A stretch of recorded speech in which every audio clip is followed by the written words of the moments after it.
Thank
you.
उजळले भाग्य आता,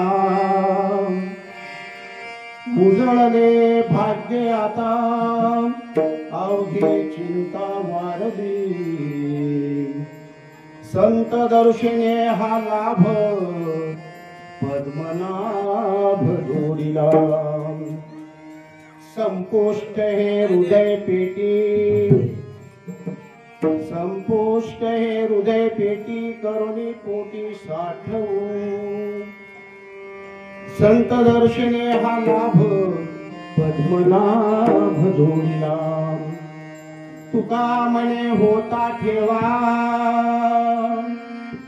तुका म्हणे होता ठेवा, तो या भावा सापडला, संत दर्शने हा लाभ, पद्मनाभ जोडीला, पांडुरंग करू प्रथम नमन, पांडुरंग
नमन दुसरे चरण संताचिया, त्यांच्या कृपादाने कथेचा विस्तार हो, बाबाजी सद्गुरु दास तुकाराम.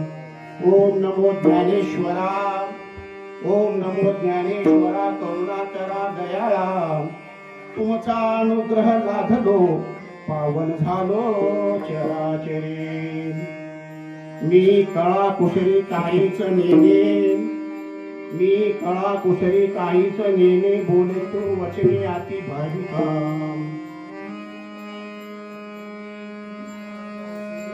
तर आता हृदय हे आपुले, चौफाळून या भले, वरी बैसवू पाऊले श्री गुरुचिया.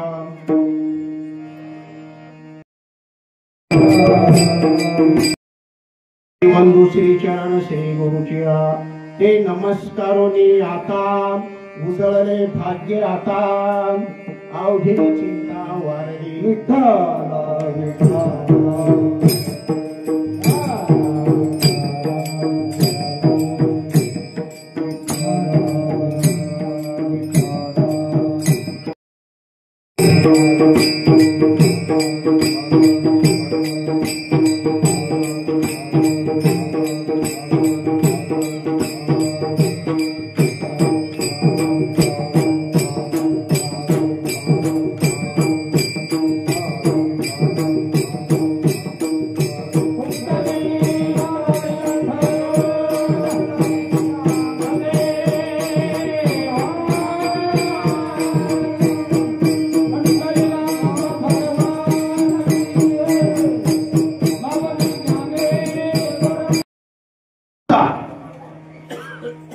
संत भेटीचं वर्णन करणारा आणि आपल्या जीवनाचा भाग्य उजळणारा अशा प्रकारचा अभंग सेवेसाठी घेतलेला आहे. विठ्ठल करण्यापूर्वी थोडासा परिहार. आज दिलीप या वास्तूची वास्तुशांती. आता नाव दिलीप आहे पण ती व्यक्तीच दिलदार होती. नाव दिलीप आहे पण व्यक्तीच दिलदार होती. पण एक दुर्भाग्य असं आहे ते आपल्यात राहिले नाही. म्हणून त्यांच्या चिरंजीवांना बंधूंना वाटलं आपण त्यांचं नाव द्यावं म्हणून ते दिलीप हे नाव त्या ठिकाणी दिलं. त्यांचे बंधू कीर्तिकुमार दोर्वे, त्यांचे 2 चिरंजीव नंदकुमार दोर्वे आणि शरद कुमार दोर्वे. दोर्वे परिवार एक सोज्वळ अशा प्रकारचा घराणा आहे. सांप्रदायिक आणि सोज्वळ. आणि म्हणून या ठिकाणी ही जी नवचैतन्य निर्माण करणारी अशा प्रकारची वास्तू उभा केलेली आहे त्या वास्तूमध्ये एक चांगल्या प्रकारचं सुख समाधान लाभावं ही आपण ईश्वरचरणी प्रार्थना करूया. आणि आपण सगळ्यांनी मिळून या ठिकाणी आशीर्वाद देण्यासाठी जमलेलो आहोत. कारण एकट्याचा नोहे हा खेळ म्हणून ही मेळ जमलेला. आणि म्हणून अशा प्रकारचं पुन्हा एकदा त्यांना या इमारतीमध्ये सुख समाधान लाभावं अशा प्रकारची ईश्वरचरणी प्रार्थना करूया. आज माझं भाग्य आहे, माझं म्हणतो बरं, आज रथी महारथी, आज गायनाचार्य हरिभक्त परायण सतीश महाराज बावचीकर, माझे गुरु तुल्य, खांद्याला खांदा लावून राहणारे, हे हृदयचे ते हृदय घातले, द्वेत अद्वैत न मोडलेले तुम्हा अशी अर्जुन, अशा प्रकारची असणारी स्थिती. माझे वय 75 होऊन सुद्धा हाक मारलं की ते येतात एवढं प्रेम असणार आहे बरं का. असे आदरणीय हरिभक्त परायण ज्ञानेश्वर सूर्यवंशी महाराज, त्यांचं वर्णन करावं तेवढं कमी बरं का. दुसरे टाळ घेऊन कुठं उभारत नाही पण एक प्रेम लागतं. दुसरे या ठिकाणी पांचाळ महाराज खडक उमरेकर पोद्दार महाराज तिथून आले बरं का. अतिशय सुंदर अशा प्रकारचं असणारं गायन. हरिभक्त परायण बोबडे महाराज, हाक मारले की बोबडे महाराज येतात बरं का. एवढं प्रेम आपल्यावर असणार आहे. भुसणे महाराज या ठिकाणी उपस्थित आहेत. आमचे खांद्याला खांदा लावून राहणारे वाडीकर महाराज आहेत. आमचे कवडगाव महाराज आहेत. आमचं जिजामाता भजनी मंडळ आहे. हाक मारलं की पण आता मंडळाला काय गोष्ट वाटलं की आणखीन काही खाली बसतात बरं का. ठीक आहे.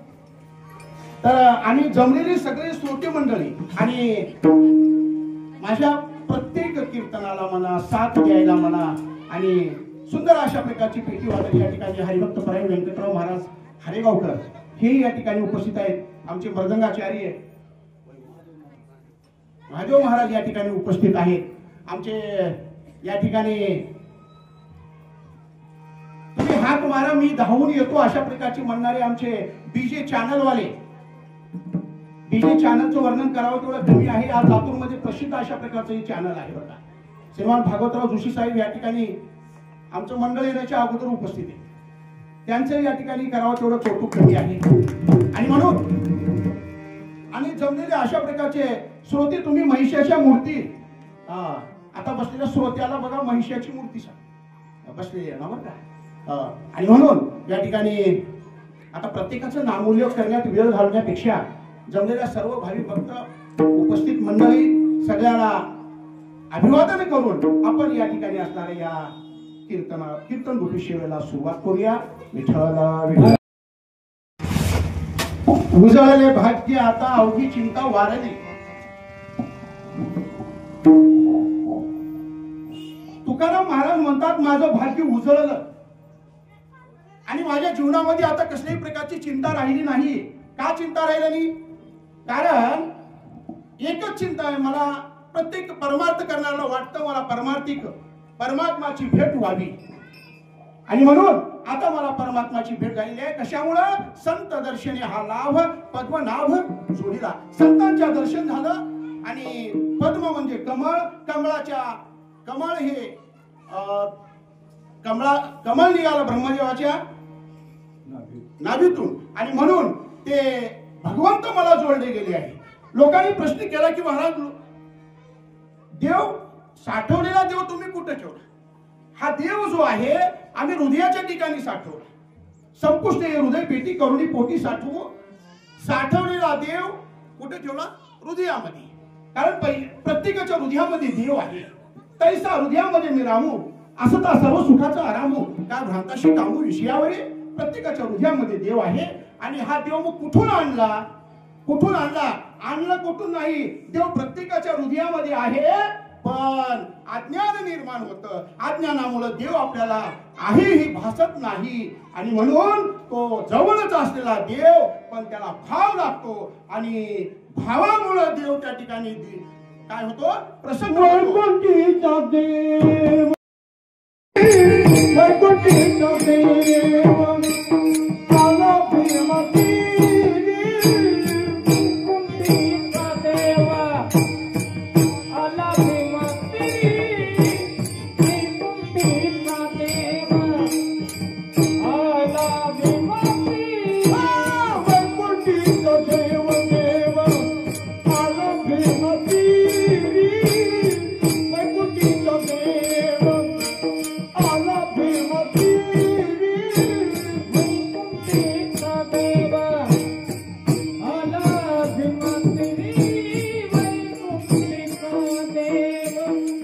आला भीमती.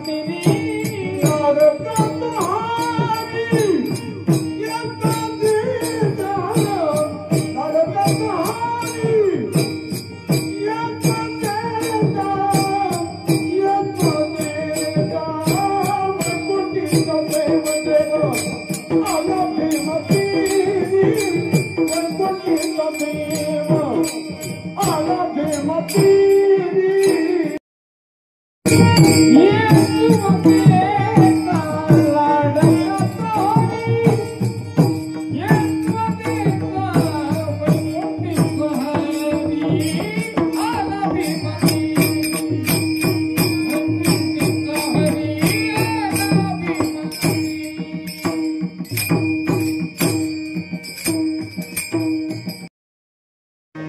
फॅशन फाटक्या प्रत्येकाच्या हृदयामध्ये देव आहे. आणि म्हणून त्या ठिकाणी म्हणलं, भाव बळे आकळे एरवी नाकळे करतळे यावळे तैसा हरी. आणि म्हणून भाव, त्या भावामुळे आपल्याला देव सापडला. आणि तुका म्हणे होता ठेवा, तो या भावा सापडला. आता सरळ सरळ त्या अभंगाचा त्या ठिकाणी भावार्थ आपण सांगण्याचा प्रयत्न केला. ऐका, जीवनामध्ये माणसाला 3 गोष्टीची अत्यंत गरज आहे: अन्न, वस्त्र आणि निवारा. अन्न प्रत्येकाला लागतं. जरी झाला संन्याशी मध्यान काळी तोंडवाशी, प्रत्येकाला अन्न लागतं. जमत का अन्न नाही ती नाही जमत. बघा ना, आताच मी कीर्तनाला 3 वाजवणार आहे. जमेल ना? ठीक आहे, कारण उशिरा चालू झालेला आहे. असो, वेगवेगळ्या प्रकारच्या काही काळानुसार लोक चालणार आहे, त्याच्यामुळे त्यालाही काही आपण दोष देता येत नाही. पण शास्त्र असं सांगतं, अंगावर फाटके वस्त्र कधी घालायचे नाहीये, फाटके वस्त्र अजिबात घालू नये. पण अलीकडे काही लोक फाटके वस्त्र म्हणजे आमची फॅशन आहे अशा प्रकारची म्हणणारे लोक आहेत. बघा आमच्या वारकऱ्याकडे बघा, वारकरी पोशाख कसा घालतात, भरून कपडे, अंग भरून कपडे आमच्या वारकऱ्याकडे बघितलं पाहिजे. आणि म्हणून बरेचसे लोक घालतात, पण काही लोक घालत नाहीये. ते ज्याचा त्याचा भाव आहे, ज्याचं त्याचं वागणं आहे विशेष. चला पुढं, आपल्याला तिसरी गोष्ट आहे सगळ्यात महत्वाची, निवारा. आता निवारा, प्रत्येकाला वाटतं माझी झोपडी का राहत नाही, पण निवारा स्वतःचा असावा. स्वतःचा निवारा असावा. कारण माणूस दिवसभर काबड कष्ट करतो, वेगवेगळ्या रूपाने. कोणी काबड कष्ट करत असेल, कोणी नोकरी करत असेल, कोणी काही करत असेल, कोणी घरकाम करत असेल. प्रत्येकाला काम आहे, बगैर कामाचं कोणी नाही. आणि म्हणून प्रत्येकाला काम आहे. प्रत्येकाला वाटतं काम केल्याच्या नंतर, थोडं दमल्याच्या नंतर आपल्याला घर राहावं, स्वतःची झोपडी झाली तरी चालते. कसंही असो, पर्ण कुटी म्हणा झोपडी म्हणा राहावं लागतं वाटतं. संत तुकडोजी महाराज वर्णन करतात, माझी झोपडी कशी आहे, त्या झोपडीमध्ये किती शांतता आहे, किती वैभव आहे, तुकडोजी महाराज वर्णन करतात बरं का एका कवितेमध्ये. राजास जी महाली ती कधी न पाहिली, ती सौख्य प्राप्त झाली या झोपडीत माझ्या, या झोपडीत माझ्या. राजाची झोपडी काही कामाची नाही, आपण तिकडे बघायचं नाही. राजाचा बंगला कामाचा नाही, आपली झोपडी कामाची आहे. आणि म्हणून आपल्या झोपडीमध्ये जेवढं सुख आहे तेवढं त्या महालात असेल नसेल देणे घेणं नाही. आणखीन काय म्हणतात ऐका, भूमीवरी पडावे ताऱ्याकडे पाहावे, प्रभू नाम नित्य घ्यावे या झोपडीत माझी. झोपडीच्या समोर सारवण असावं. आता अलीकडे सोडा ही सगळं फरशी वगैरे झालेली आहे, ती जेवढी फॅसिलिटी तेवढा रोग जास्त बर का. आणि सारवलेलं घर असावं, त्या घरावर सारवलेल्या जागेवर कधी रोग होत नाही असं पूर्वज सांगतात बरं का. आणि सत्य आहे.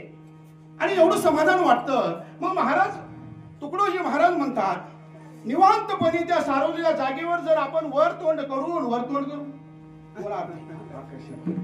आकाशाकडे पाहून आपण काय करावं, प्रभूचं चिंतन करावं, तर त्या ठिकाणी असणारा नित्य झोप चांगल्या प्रकारची लागल्याशिवाय राहणार नाही. अशा प्रकारचं चिंतन त्या ठिकाणी मानलं. म्हणून आपल्याला काय महत्वाचं आहे, निवारा महत्वाचा आहे. आता बघा, आता ही जागा आहे. रामायणामध्ये एक सुंदर अशा प्रकारचं चिंतन मानतो. प्रभू रामचंद्रांनी लक्ष्मणाला म्हटलं, लक्ष्मणा अरे या मातीतली, या जमिनीवरची चिमूटभर माती सोबत घे. लक्ष्मणानं ऐकलं. एक झाडाचं पान घेतलं, त्या झाडाच्या पानामध्ये मातीची किती माती घेतली, चिमूटभर माती घेतली, तिची पुरचुंडी केली आणि वल्कल्याला खवली बाबा. पुढे प्रभू रामचंद्र सीता माता जात आहेत, पाठीमागे लक्ष्मणजी जाऊ लागलेले आहेत. पण व ती माती खवायला उशीर, बुद्धी भ्रमिष्ट झाली. कुणाची लक्ष्मणाची बुद्धी भ्रमिष्ट झाली. काही समजे नसतं, विचार करू लागला, काय वेळ आली बाबा, वनवास त्याला. कुणाला? वनवास त्याला. आणि हैराणी आम्हाला, आणि वेडासारखा जीव झाला. म्हणलं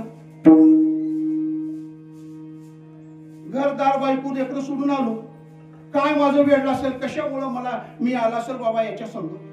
कोण म्हणू लागलं, लक्ष्मण. एवढं वाटेमध्ये एक नदी लागली, आंघोळ करण्याचा प्रसंग आला. वल्कली काढून त्या कडेला ठेवले आणि आंघोळ करण्यासाठी लक्ष्मणजी मध्ये गेले पाण्यामध्ये. अहो मध्ये प्रवेश करायला उशीर, ती मातीची पुडी बाजूला काढून ठेवायला उशीर. काय विचार सुंदर, काय माझं नशीब असेल, प्रभूच्या सीता मातेच्या सोबत आज मला जायला मिळालं, भेट. काय सुंदर अशा प्रकारचं माझं नशीब असेल. ऐका, कशामुळं 2 मिनिटापूर्वी अशा प्रकारचा विचार आणि 2 मिनिटाच्या नंतर अशा प्रकारचा विचार. कशाचा परिणाम आहे, त्या मातीचा. ऐका, मग स्नान झाली आणि प्रभू रामचंद्राला लक्ष्मणानं म्हणलं, दादा कशामुळे किंवा मी तुमच्या नावानं एवढे खडे फोडलो, तुमच्या नावाला मी एवढं दोष दिलो. मी दुसऱ्या कुणाला दोष दिला नाही, तुम्हालाच दोष दिलो. काय झालं लक्ष्मणा? म्हणलं ज्यावेळेस मी मातीची पुडी सोबत घेतलो त्यावेळेस माझी बुद्धी भ्रमिष्ट झाली होती आणि विचार सगळे वाईट येत होते. आणि ज्यावेळेस मी आंघोळ केलो, ती पुडी बाजूला काढून ठेवून, तर मला चांगले विचार आले. काय भानगड आहे? स्मित हास्य केलं प्रभू रामचंद्र. आणि प्रभूनं सांगितलं, लक्ष्मणा अरे सगळा प्रताप त्या मातीचा आहे. ती चिमूटभर माती होती ना, त्या मातीचा प्रताप आहे. मातेचा प्रथम मला काय करतो, मी शेषाचा अवतार आहे. अरे तू शेषाचा अवतार जरी असला, प्रभू रामचंद्र देवाचा अवतार आहे का नाही, विष्णूचा अवतार, आणि हे शेषाचा अवतार. तू शेषाचा अवतार जरी तुझा असला, ही माती तुला भ्रमिष्ट केल्याशिवाय राहणार नाही. एवढा फरक कशात आहे, त्या मातीत आहे. करावे पहिलं कारण लक्षात आलं. पहिलं बस चला मग हे झालं सगळं, निघाले तिथून. मग अशा प्रकारचं असणार हे पहिलं कारण झालं. दुसरं कारण आहे वास्तुशांती का करावी.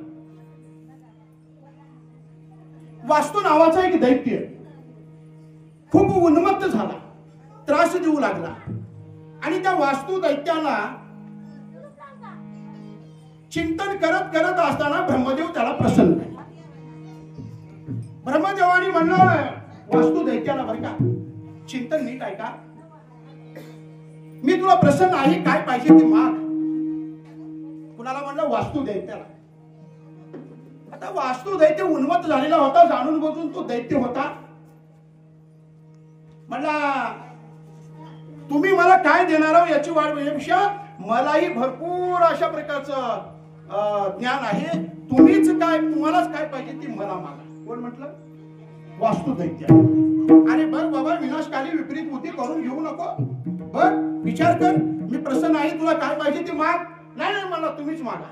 ठीक आहे, आता मागू का, हो मागा, वचन घेतलं, मागू का, मागा. म्हणलं तुझ्या शरीरावर मला 100 यज्ञ करायचे. कुणाच्या, वास्तू, वास्तू नावाच्या दैत्याच्या शरीरावर मला 100 यज्ञ करायचे आहेत. आता 100 यज्ञ केल्यावर तो वाचेल का, तरी पण केलं बाबा, 100 यज्ञ केले. आता हा मरणार, आता हा मरणार. तेवढ्यामध्ये प्रभूनं म्हटलं, ब्रह्मदेवानी म्हटलं, अरे बाबा मी तुला मागितलं, मी ती मागणी पूर्ण केली, आता तुला काय पाहिजे ती माग. वास्तू दैत्यानं सांगितलं, प्रभू मी ज्या ज्या घरात जाईन त्या त्या घरामध्ये माझी शांती केली तर ठीक आहे, नसता मी त्या घरच्याला सुख लागू देणार. कुठल्याही घरामध्ये मी प्रवेश करेन, त्यावेळेस त्या घरामध्ये मी वास्तू माझी जर शांती नाही केली ना, मी त्या घराला सुख लागू देणार नाही. किती बंगला मोठा बांधूया, आणि वास्तू शांती जर नाही केली तर तिथं निश्चितपणे मी सुख लागू देणार नाही. वास्तू दैत्यानं ब्रह्मदेवाला सांगितलं, आणि म्हणून वास्तू करण्याची प्रथा पडली. आता ही वास्तू, काही जणांनी विचारलं महाराजांना, तुकाराम महाराजांना, की बाबा वास्तू शांती आम्हाला सांगू लागला का पूर्वजांनी कोणी केलं हे तर सांगा. आता काही माणसं ब्राह्मणाला विचारतात बरं का, की ब्राह्मण आम्हाला सांगू लागले, तिने जी बोलते ती सांगू लागलं बरं का, मी आम्हाला सांगू लागलं त्यांनी काही करतात का नाही, असेही काही लोक म्हणतात. पण ऐका, तुकाराम महाराजांनी सांगितलं, हो स्वतः महादेव परमात्माने वास्तुशांती असंच्या ठिकाणी विचार करत होते. आता ऐका बरं का, शरदराव कुठे गेले, नंदकुमार कुठे गेले, ही वास्तू उभा करण्यासाठी तुम्ही स्वतःच्या मनानं उभा केली का कुणाचा ऐकून केली, का कुणाचा आग्रह, कुणाचा हट्ट, सांगा. कुणाच्या तरी हट्टाशिवाय वास्तू उभा होत नाही. आता तुम्हाला कळालं हट्ट कुणाचा असतो, कळालं ना, भजन करायचं नाही, अगोदर मंडळीच्या हट्टानं ती वास्तू तयार होती बरं का. मग महादेव परमात्माला पार्वती मातेनं म्हटलं, काय माझ्या बहिणी मोठ्या मोठ्या घरी देवा, आणि मी एकटीच तुमची बायको आणि गरीब आहे, काय गरीबी आहे माझी म्हणते.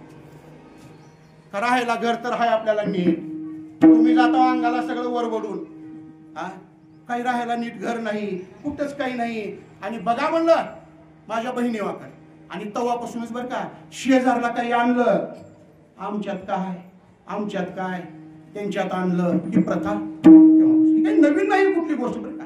हो, अशा प्रकारचं असणार. मग म्हणलं आता पार्वतीच्या सांगण्यावरून ठीक आहे म्हणलं, वास्तू पाहिजे ना तुला, म्हणली असं घर पाहिजे, असलं नाही, कुणाचं राहू नये, तसं घर मला पाहिजे.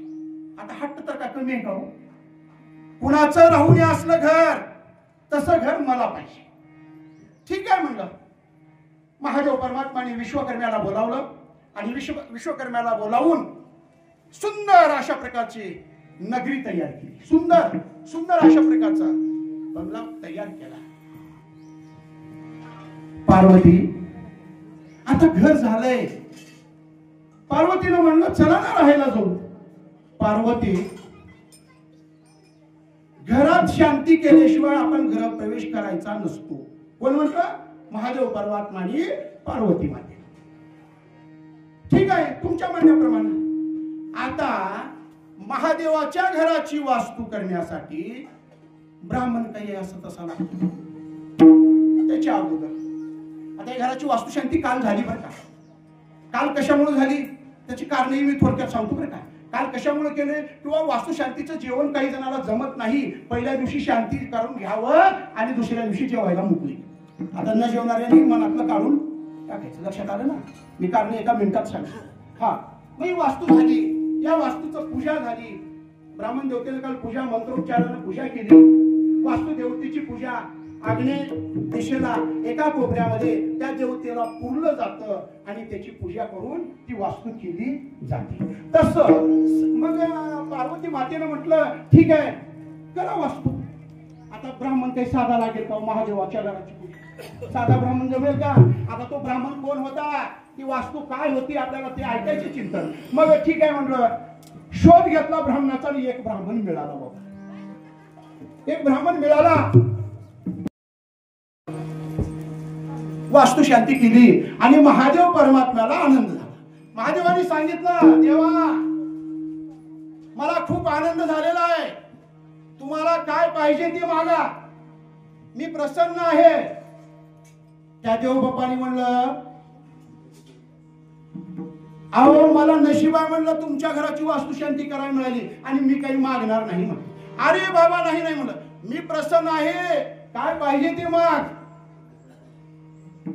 देवा आता मला नको वाटलेलं आहे पण तुम्ही देणारच असाल तर मग ऐका बरं काय. ज्या घराची मी वास्तू केली तेच घर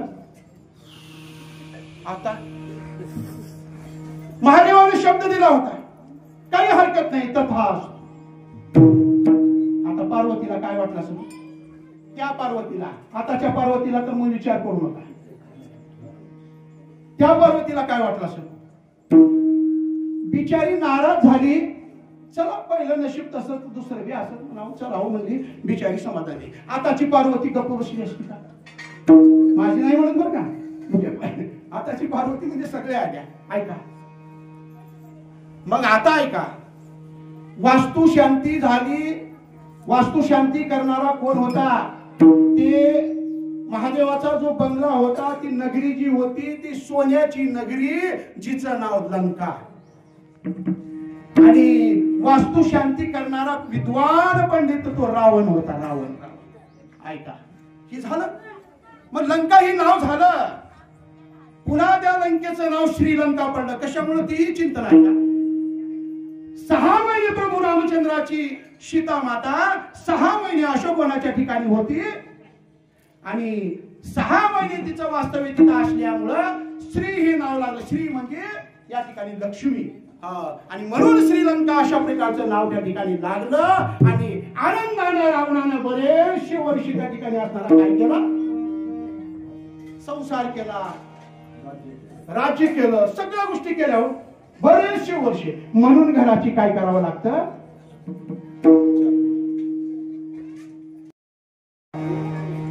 मी साकारही नाही, मी निराकारही नाही आणि मी तदाकार आहे. खूप मोठ्यांच्या तोंडातलं वाक्य बरं का.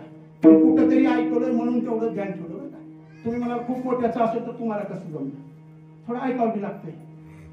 ऐकून सांगणं अभ्यास करणं करावंच लागतं. त्याला विलाज नाही. खूप मोठ्याच्या तोंडचं वाक्य. मी साकारही नाही, मी निराकारही नाही, मी फक्त तदाकार आहे. भावाने देव सापडला जातो. भावाने देव भावाने सापडला जातो. देव प्रत्येकाच्या हृदयामध्ये आहे. प्रत्येक प्रत्येकाच्या हृदयामध्ये देव आहे. सर्व घटी राम देह नाही सूर्य प्रकाश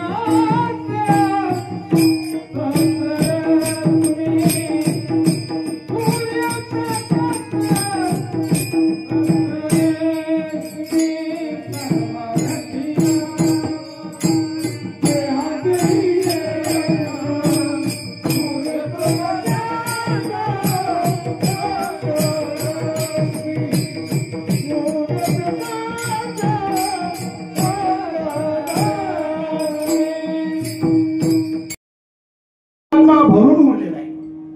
ऐका, मी बोलतोय माझ्या हृदयाच्या ठिकाणी देव आहे म्हणून मी बोलतोय. तुमच्या हृदयाच्या ठिकाणी देव आहे म्हणून तुम्ही ऐकताय. माझ्या हृदयातला देव निघून गेला की माझं बोलणं बंद, आणि तुमच्या हृदयातला गेला की तुमचं ऐकणं बंद. कोणी म्हणलं देव आहे तर देव कुठं आहे तुम्ही बघितलं का? ज्याने देव कुठं आहे म्हटलं, देव पाहिला काय जर कोणी म्हटलं, त्याला एकच म्हणायचं, कोरोना आहे का? कोरोना आहे का? आहे का कोरोना? नाही. कोरोना आहे, फक्त दिसला नाही. मग आहे का? आहे. दिसला का? नाही. मग नाही का? मग असं सोडू देऊ का? नको ना. हा, कोरोना आहे पण तो दिसला नाही. तसा देव आहे पण तो कुणाला दिसत नाही. अरे एक व्हायरस, कोरोना नावाचं व्हायरस माणसं मारू शकतं, त्याच माणसाला न दिसणारा देव वाचवू शकतो, याच्याशिवाय दुसरं काय? न दिसणारा देव कोरोनापासून माणूस वाचू शकतो. मग तो देव आहे का? नाही आहे. देव आहे मग दिसत का नाही? देव दिसण्यासाठी आपल्याला दृष्टी लागते. दृष्टी लागते. तुम्ही म्हणाल मोठे मोठे डोळे इतके आम्हाला, विषय ती दृष्टी नाही. अंतःकरणातून भाव, श्रद्धा, दृष्टी हे सगळं लागतं बरं. आणि म्हणून मग ती दृष्टी निर्माण होण्यासाठी आपण काय केलं पाहिजे? संतांच्या वचनावर भाव ठेवला पाहिजे, संतावर विश्वास ठेवला पाहिजे, तर त्या ठिकाणी असणारी ती दृष्टी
मग संतांची भेट घ्यायची असेल, घरामध्ये देव यावं वाटत असेल, घर दोन प्रकारची बरं का.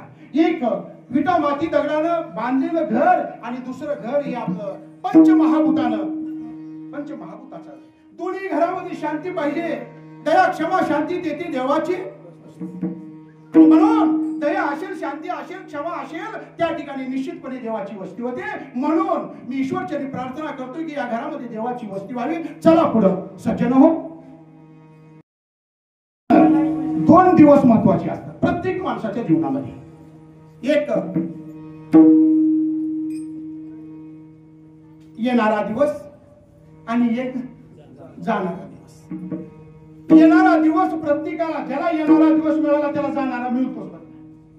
येणारा दिवस म्हणजे तो वाढदिवस आपण साजरा करतो आणि सगळेच वाढदिवस साजरा करतात आहे का नाही. जाणारा दिवस म्हणजे वर्ष श्राद्ध. येण्याचा दिवस वसंत पंचमी आणि माझा जाण्याचा दिवस तुकाराम बीज. महाराज म्हणतात या दोन्हीच्या व्यतिरिक्त माझा आणखीन एक दिवस महत्वाचा आहे. कोणता दिवस? तिसरा दिवस महत्वाचा आहे.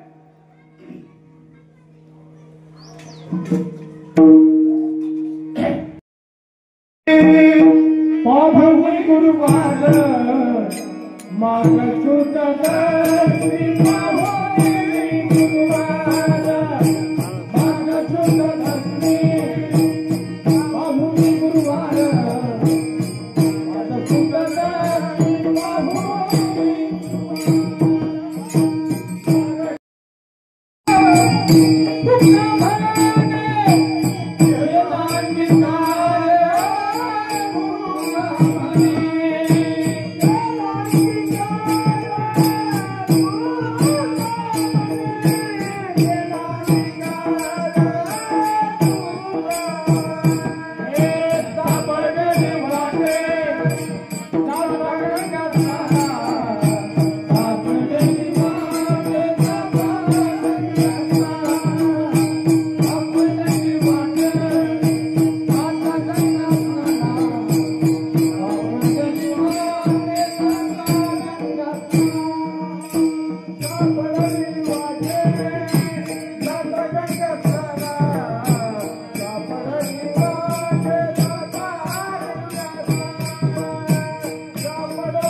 काय झाले?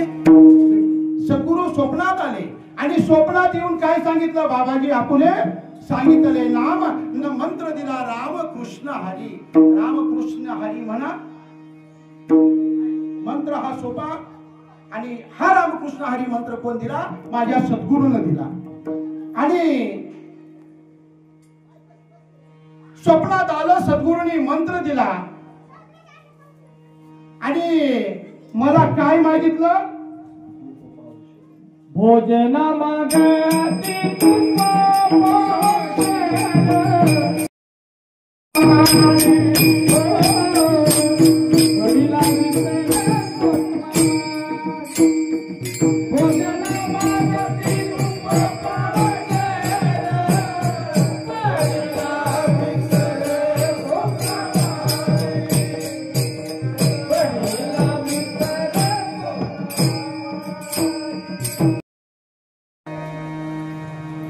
मला मंत्र सांगितला आणि मला काय केलं? मला मागितलं. काय मागितलं? तूप पावशेर. किती तूप मागितलं हो? पावशेर. काही कमी आहे का? आता तूप म्हणलं की चूप. तूप अवघड आहे. आता तुपाचा जर विचार करायचा म्हटला, आमच्या मावल्या, माता मावल्या भांड्याच्या दुकानात जावं, तुपाचा चमचा वेगळा मागतात, नाश्त्याचा चमचा वेगळा मागतात, भाजीचा चमचा वेगळा मागतात. ऐका बरं का, चमच्याचं सांगतो मी.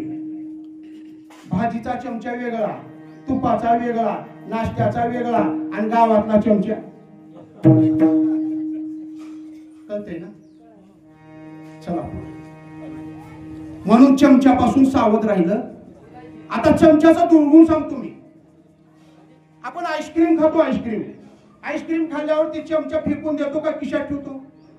फेकून देतो. म्हणून चमच्यापासून आपली वेळ जर आली तर त्या चमच्यापासून सावध झालं पाहिजे. ह्याच्यासारखं फेकलंच पाहिजे बरं का. दुर्गुण दुसरा एक सांगतो.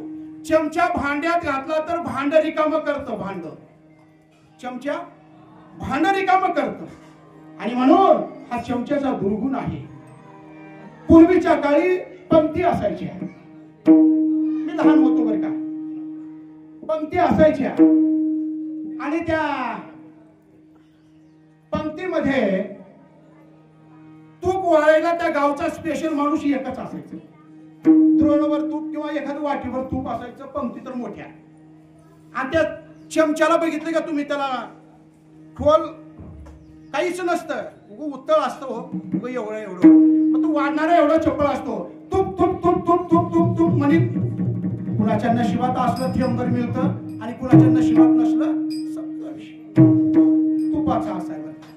आणि म्हणून जसं पंक्तीमध्ये गावात तूप वाढणारा माणूस एक असतो, सप्त्यामध्ये तसं पाकिट भरणारा एक. बरोबर आहे. माणूस एक, एकाचा चौथा हिस्सा त्याला पावशेर म्हणतात. तसं अध्यात्माच्या दृष्टीनं अंतःकरण चतुष्टी सांगितली, मन बुद्धी चित्त आणि अहंकार. जसं जीवनामध्ये संसारामध्ये तूप सार आहे, तशा प्रकारचं चित्त लागतं. बरं का, माणसाला चित्त लागतं, शरीरामध्ये पित्त लागतं, परमार्थामध्ये चित्त लागतं आणि संसारामध्ये वित्त लागतं. तीन गोष्टी सगळ्यात महत्वाची. पित्त नाही ते शरीर नाही, वित्त नाही ते संसार नाही, आणि चित्त नाही ते परमार्थ नाही. चित्त नाही ती परमार्थामध्ये लागतं ते. मग त्या ठिकाणी असणार महाराज वर्णन करतात, काय माझं नशीब आहे. माझं शुद्ध दशमी गुरुवारच्या दिवशी माझे सद्गुरू स्वप्नात आले, मला बाबाजी नाव सांगितले आणि मला काय मागितलं, तूप पावशेर मागितलं. आणि त्यांनी मला काय केलं, माझं चित्त हरण केलं. मला आनंद वाटला, माझं भाग्य उजळलं.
काय म्हणतात त्याला, ही करून आणलं की ती उजळतं.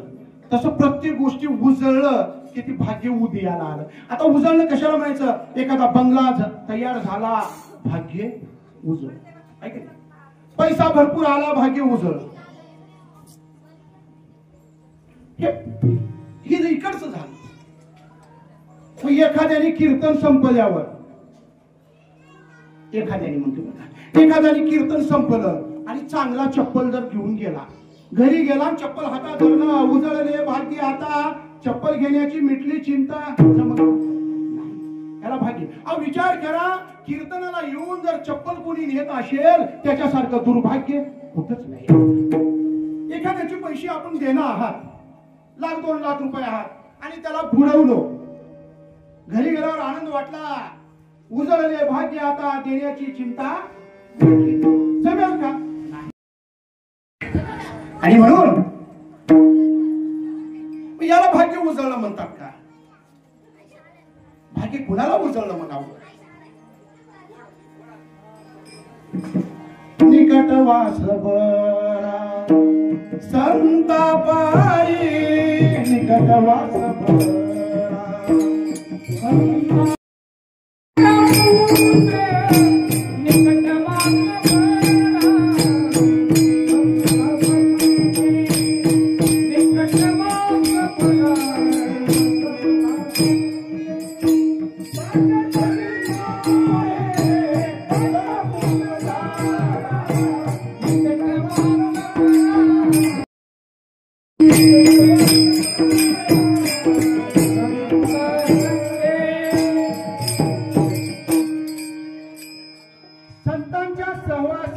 नाहीच. आपलं भाग्य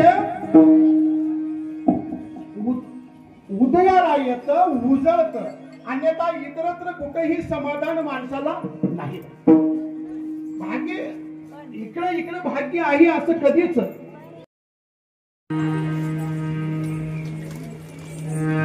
लक्षात घ्या, माणसाला जीवनामध्ये वावरत असताना मी सांगून गेलो, नैतिकतेनं वागावं, परमार्थ निकीचा करावा. माशी चोकून टाकतो का माशी तसंच फेकतो. आमच्या माऊल्या काय करतात, तुपातली माशी काढायचं, बाहेर फेकायचं, पाणी असं असं पाणी करायचं, बस झालं फिल्टर. मग तूप फिल्टर करता, मग चहा का फिल्टर करत नाही, कारण तुपाची किंमत जास्त आहे, चहाची किंमत कमी आहे. माणसाचं तसंच आहे, माणसाचं सुद्धा तसंच आहे. आपण माणसं काय करतात, माणसं काम असलं की जवळ येतात, काम नसलं की जातात, नव्हे आपल्याच माणसाचा पाय धरून वळतात. ही माणसाची रीत आहे. आणि म्हणून वागत असताना आपण काय साधे किसमी किस गलबला. तुकाराम महाराजाला लोकांनी नाव ठेवलं, पागल आहे म्हणले, पण नीट आहे का, तुकाराम महाराजाला पागल आहे म्हणले, पण महाराजाला त्याचा काही परिणाम झाला नाही. ही विशेष आहे. पागल म्हणणं विशेष नाही, माणसाला नाव ठेवणं विशेष नाही, माणसाला त्रास देणं विशेष नाही, पण माणसावर परिणाम न होऊ देणं हे विशेष आहे. कोणी निंदा कोणी वंदा, आम्हा कोणी नाता दंगा, आम्हा कोणी नाता दंगा, आम्हा कोणी नाता दंगा. कोणी निंदा कोणी वंदा, आम्हा कोणी नाता दंगा, आम्हा कोणी नाता दंगा, आम्हा कोणी नाता दंगा. आपल्याला कुणीतरी काहीतरी म्हणलं, काहीतरी झालं, कोणी बुडवलं, कोणी काहीतरी केलं, आपण नाराज जर झालो तर आपली प्रगती खुंटते बाबा. आणि म्हणून विश्वास भगवंतावर ठेवावा. चरणासंगी हाती धंदा धंदा, हाती धंदा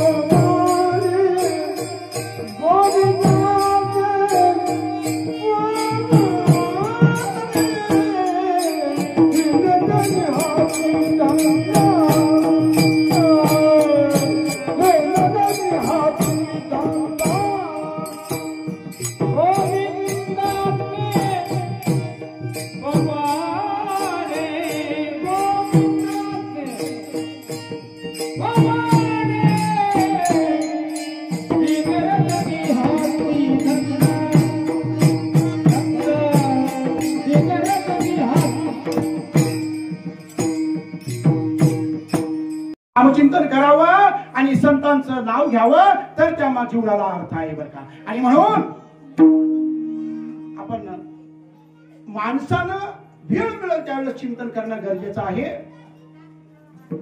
म्हणून जाता जाता एक सांगतो, महाराज म्हणतात आता ही चिंता मिटली. आता चिंता कशाला मिटली, चिंता मिटली कशानं.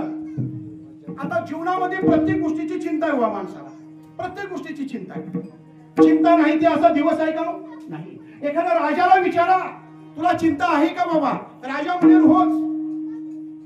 देवाचा राजा इंद्र देवतेला विचारा चिंता आहे, महाराष्ट्राच्या देवेंद्रला विचारा चिंता आहे. काय म्हटलं मी, महाराष्ट्राच्या देवेंद्रला विचारा चिंता आहे.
नोकरी लागेल. बरं म्हणला लागली नोकरी. नोकरी लागल्यावर काय करायचं? अरे 4 पैसे येतील. बरं आले पैसे काय करायचे? अरे असं एखादी घर बांधता येईल. बरं बांधलं घर, पुढे काय? अरे एक गाडी, घराच्या पुढे गाडी लावायची. बरं गाडी घेतली, बंगला झाला, सगळं झालं. अरे हे सगळं झाल्याच्या नंतर निवांत झोप. मग मी काय करतोय म्हणला, इथं निवांत झोपतो ना. कळलं ना तुम्हाला? एवढं खटाटूप करण्यापेक्षा, कुटाणा करण्यापेक्षा मी इथं झोपलोयच की म्हणला. एका बापाला सनई वाजवायचा नाद होता. सनई म्हणला माझ्यासारखं माझ्या पोरानेही सनई वाजवायला शिकवा. काय करावं? सनई वादक व्हावं. मुलाला जवळ बोलावलं. हे बघ म्हणला तुला सनई वाजवायची आहे. मुलानं म्हणलं मी वाजवणार नाही. वाजवलं पाहिजे. नाही वाजवणार. बापानं काय केलं? त्या मुलाला खाली पाडलं, छातीवर बसला आणि ती सनई तोंडात कोंबला. मुलानं म्हणलं कोंबणं तुमच्या हातात आहे, पण मी फुंकणं माझ्या हातात आहे. मी फुंकणारच. तसं बरेचसे समाजातले लोक म्हणतात चांगली शाळा, चांगली शाळा. काही नसतं हो. शिकणाऱ्या लेकराला कुठल्याही शाळेत लेकरू शिकतं. ऐका तुम्ही, बरेचसे रिक्षेवाल्याचे लेकरं IPS होतात. एका भिकाऱ्याचं लेकरू परवाच्या दिवशी आलं होतं. भिकाऱ्याचं लेकरू IPS अधिकारी झालं. शिकणाऱ्या लेकराला शाळा कसलीही नाही लागत. लक्षात घ्या. तुम्ही म्हणता शाळेचा मी प्रचार करू नका, असं काही नाही. पण एक रीती सांगतोय मी, शिकणारा लेकरू कुठेही शिकत. बापानं छातीवर बसलं, मधी कोंबलं तर पोरानं म्हणलं मी शिकत नाही म्हणलं. काय करतो, चांगल्या शाळेत घाला, 1-2 लाख रुपये खर्च करा, नाही शिकलं तर काय असं हे दर्शने हजाब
देवाला आळवावं लागतं, तेव्हा नक्की भेटतो. देवाला आळवावं लागतं. कन्हैया रे कन्हैया रे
माइक जवळ घ्या.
टिकवली पाहिजे,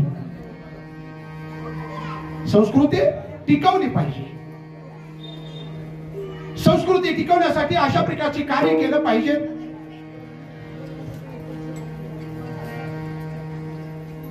अशी कीर्तन भजन वगैरे हे कार्यक्रम सदोदित त्या ठिकाणी करणं गरजेचं आहे, तर ती संस्कृती टिकून राहील.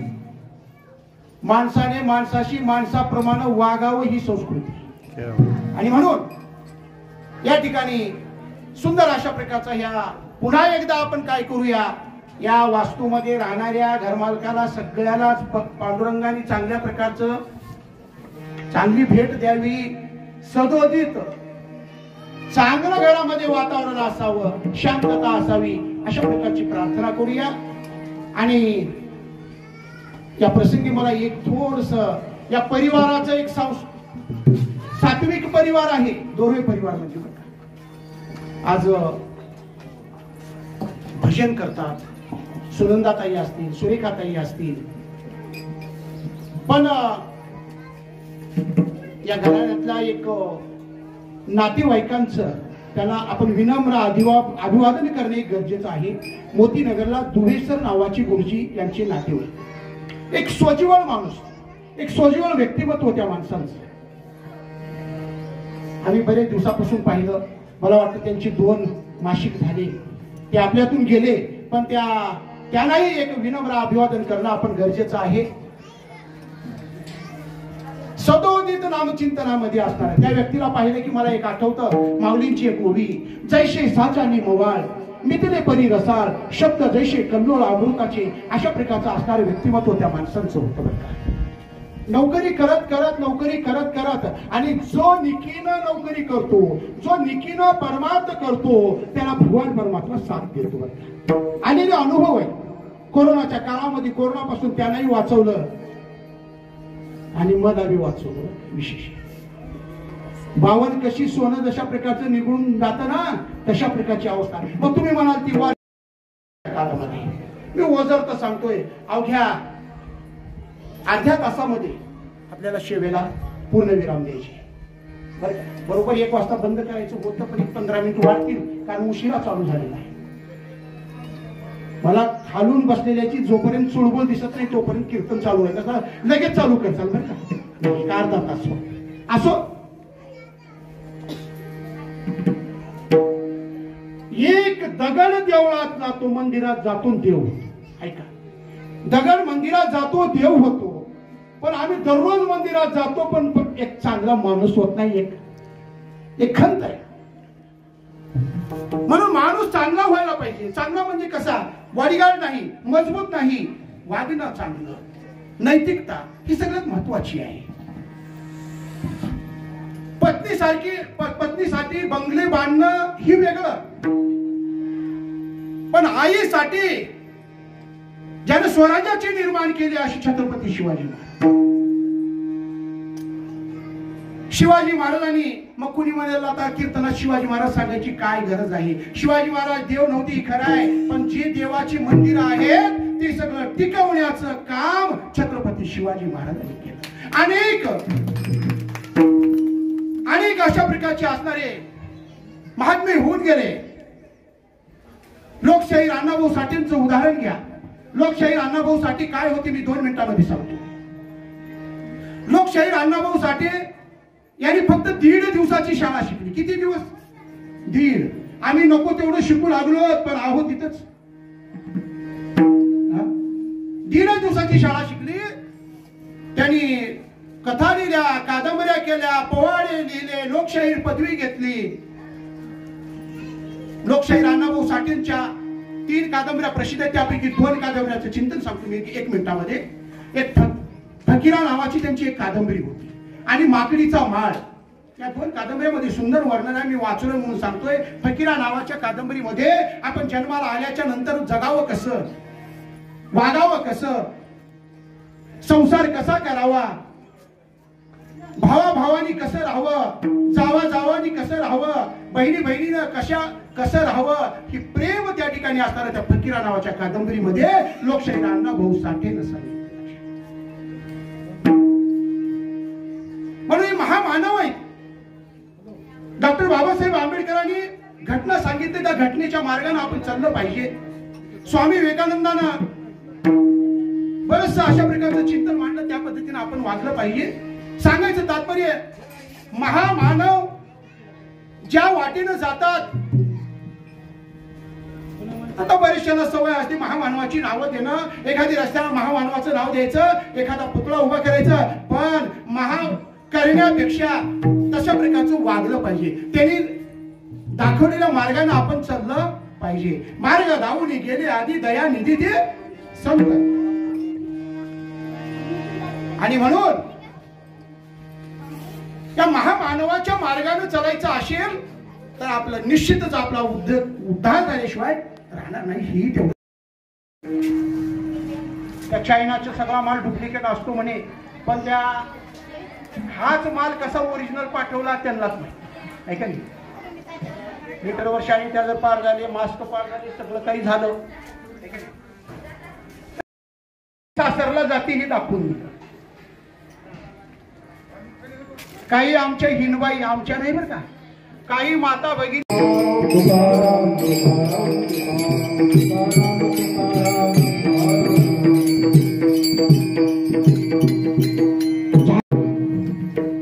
पांडुरंगाच्या चरणी, माऊलींच्या चरणी, तुम्हा सर्व संत महात्म्यांच्या चरणी, माझी समर्थ सद्गुरू औशीकर महाराजांच्या चरणी सेवा समर्पित करून सेवेला पूर्ण विराम. चालू होईल शेवटची आणि त्यानंतर आरती होईल, त्यानंतर भोजन होईल.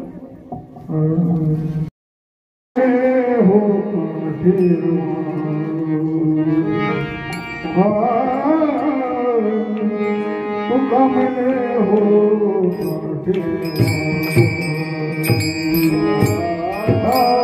तुका मने हो ठेवा तुका मने हो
अकल्पायुष्य हवे तया कुळा मानिया सगळा हरिच्या दासा कल्पनेची बाधा हो